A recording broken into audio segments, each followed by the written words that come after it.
First up, John Huntsman. He joins me tonight from Salt Lake City, Utah. Welcome back to the show, John. Thank you, Mary. It's wonderful to be with you. Oh, it's great to have you here, especially this time of year, because you've got a new book out. And the theme of it is right on target in an age where Wall Street is getting a bailout for a whole lot of risk that was taken. And, of course, it's us, the taxpayers, who are bailing them out of that, John. What is your take on all this?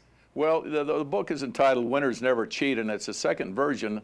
It's entitled Even During Difficult Times. Now, I changed the book around a little bit, Mary, because when there is fear and when there is anger and when there is frustration with individuals, as there is today throughout the world, not only in America, there is a tendency to want to cut corners. There's a tendency to want to reach out. There's a tendency to want to, in our anger and our frustration and our heavy financial losses, there is a great tendency to let stress outreach itself, and then we do something very, very foolish that we may spend the rest of our life regretting. So in the book, I've tried to say, during all of our life, the way that determines our character and integrity the most is when we're under stress. That forges our integrity. So these are the days that forge our integrity, Mary. And it's a wonderful time in our life to be honorable and straight and ethical in all of our dealings. And your message, of course, right on time.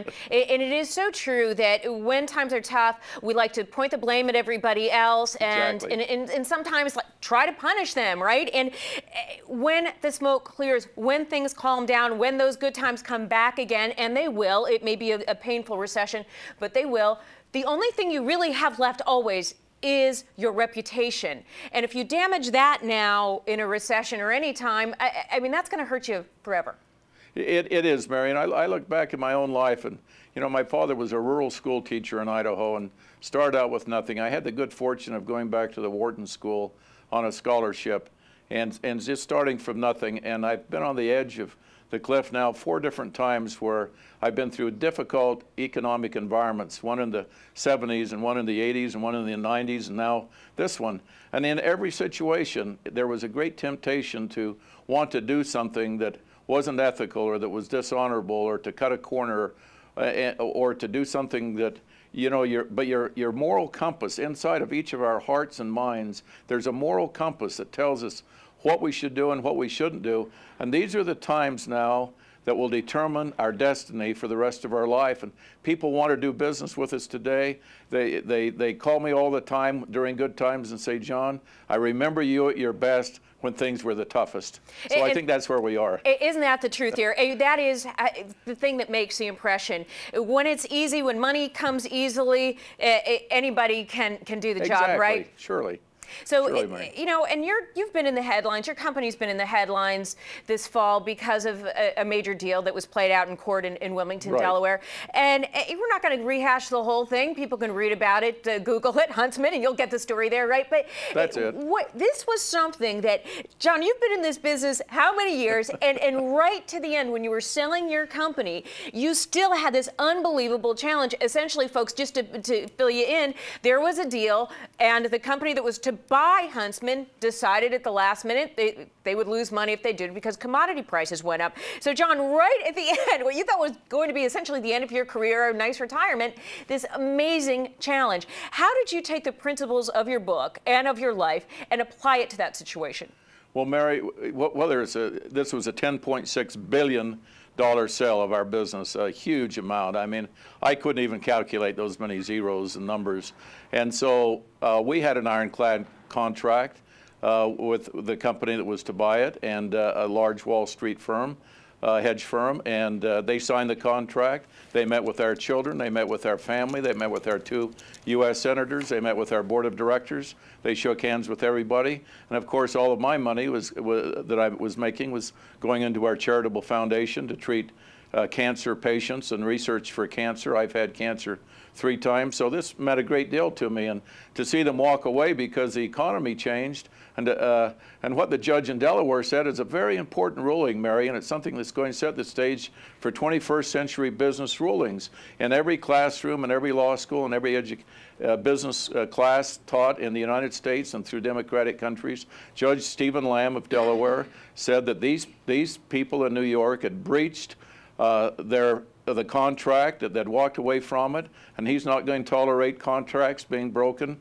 And this is setting a standard for the rest of our century and the rest of our life, that when you sign a contract, you better darn well honor it. And I'm very proud of Judge Lamb. It was such an important message right now, and I think we're seeing that play out, whether it's the automakers going to Washington saying, hey, we know that we weren't great managers for 30 years, but hey, give us billions of dollars anyway.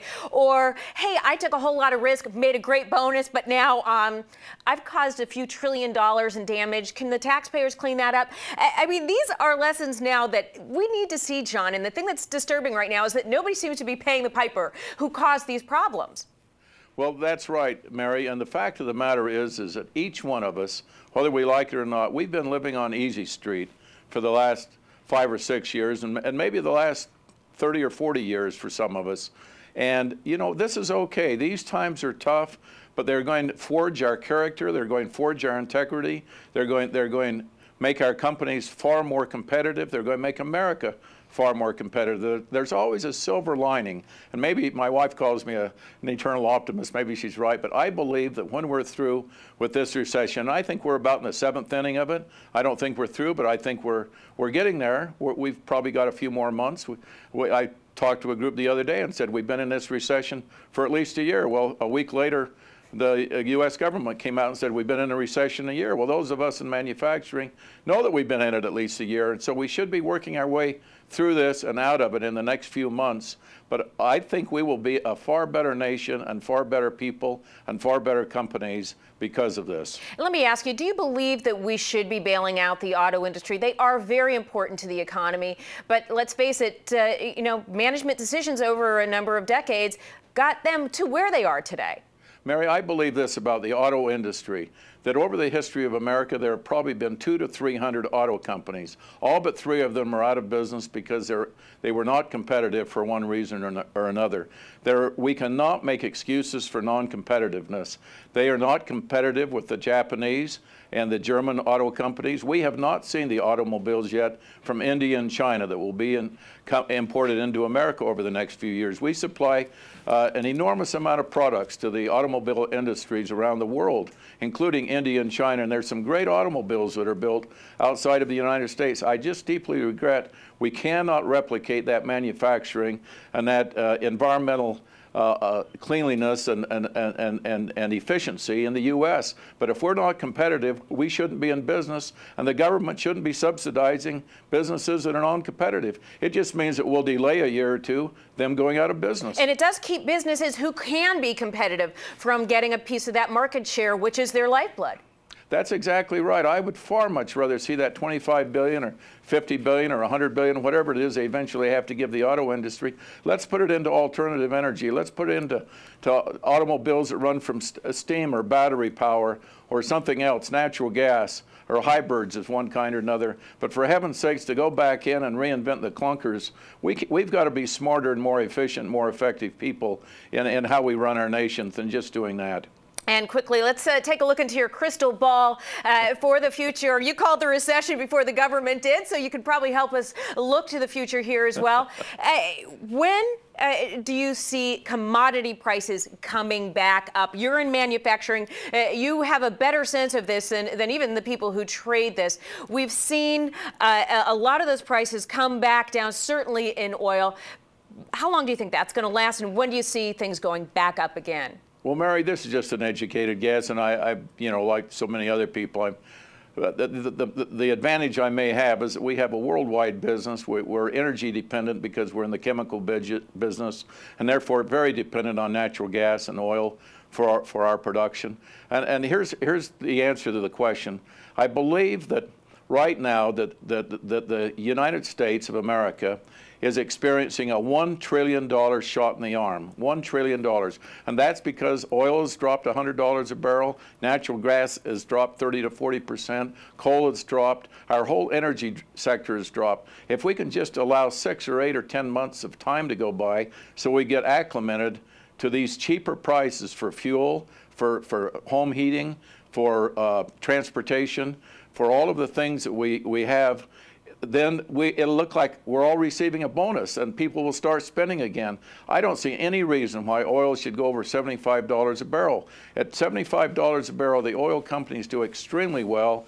The consumer can afford it. Gasoline prices are in the $2 range, and all of the large manufacturing companies can manufacture at a profit compared to our foreign competitors. So we'll just call this one big stimulus check then, right, John? Yeah, I think you're right on, Mary. I think we're going to get one big stimulus check. People just can't put fear into their lives and think that, they give up hope, because we've got the greatest stimulus check we haven't even received yet, and that's what we've just been talking about. Cheaper commodity, absolutely. John Huntsman, always great to have you on the show.